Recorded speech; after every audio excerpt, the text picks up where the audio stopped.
Hey, if you're looking for more information on the hip, the knee, on how to strengthen your legs for Olympic weightlifting, this video is going to give you deeper knowledge in that area. Hey, it's Drew Dillon from Project Lift, and in this video, we're looking at the hip and the knee in weightlifting. We're looking at the whole lower body and how we're generating force. Now, this video is really coming off our knee pain video, taking it a bit deeper for you all.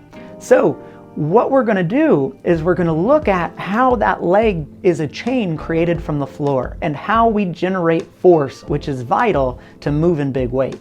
Now, if you're watching this video, I imagine you want to get better at your Olympic lifts. And if you do, I encourage you to check out our visualization exercise for the Olympic weightlifter. If you've realized how much mindset comes into success with the Olympic lifts, this video is going to help you take your training and your competitions to another level.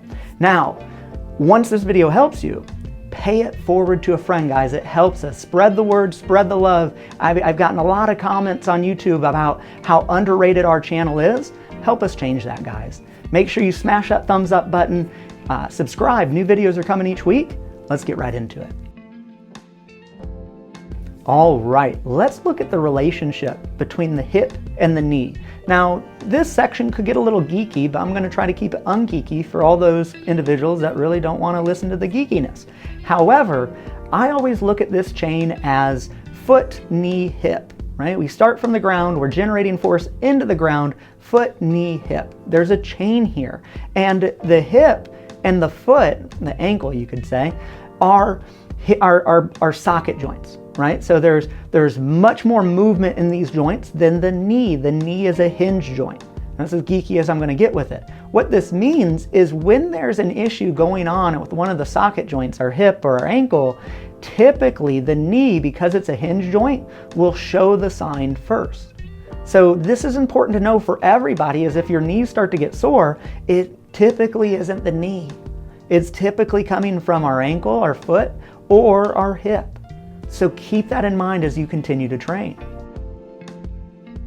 So I mentioned the ground up approach. We're going to look at the foot first. And the key components when we look at the foot is step one, we need to open it up, right? They've been in a shoe all day.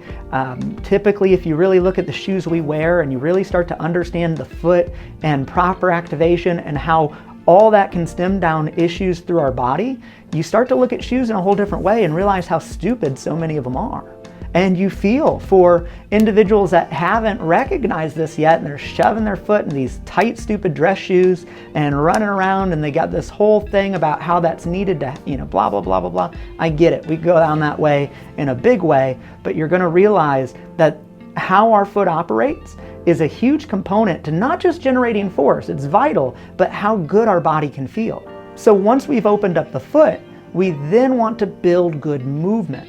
And just like in the knee video that I highlighted, I love the wall lunge for building good movement with the foot. We need to create that activation of the foot first. We need to open it up, create activation in those 3 points, and then using wall lunges. From the wall lunge, we can go to a goblet squat. From a goblet squat, we can go to a kettlebell lunge, right? These are all ways that we can use lighter weights to allow ourselves to feel into the foot to continue to generate our ability to be able to activate it well. And if we do this well, we'll take it into the big movements without ever having to think about it.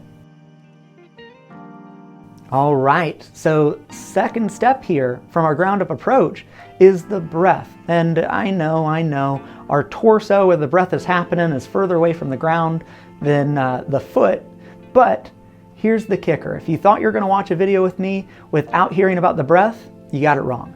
The breath is vital. And our breathing down into the core, our ability to create intra-abdominal pressure is what's going to help us stabilize the hip, stabilize this chain down the leg. Okay, so our leg is driving our body up, right? Our leg is driving the weight up. If we're unable to breathe down, especially deep into that pelvis, creating that pressure deep down into the pelvis, we are going to have instability in our hips. It's gonna happen. But if we can generate this pressure, if we can get our bodies to get back to doing this naturally, because that's the kicker I want to talk about. When we go down this path, it's also new. We want to force it. We want to force our mind. We want to create pressure. We want to squeeze. And very often that makes us more rigid than we need to be or want to be when it comes to Olympic lifts and it comes to movement. But it's part of the learning curve. So no, we're trying to create good intra-abdominal pressure deep into the pelvis with the least amount of effort possible.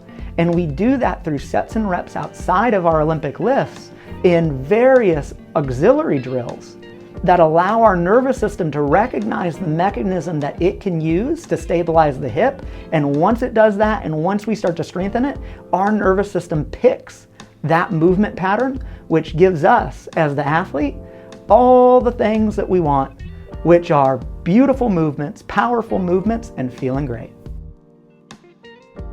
And once we have the foot and the breath, this is the opportunity to strengthen the hips.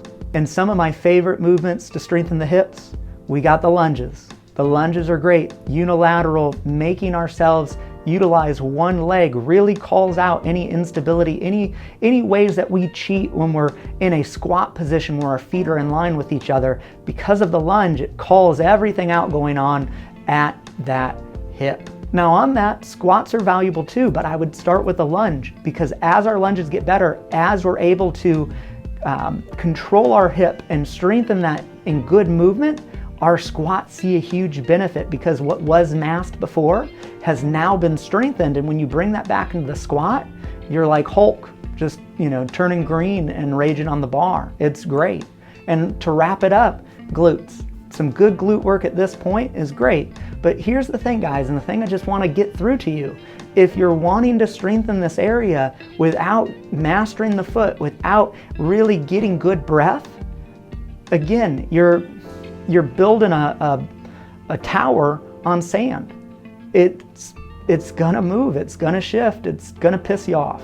So if this video helps you guys, share it forward with a friend. Hit down in the comments, what questions do you have? What's going on with your hips, your knees, your foot?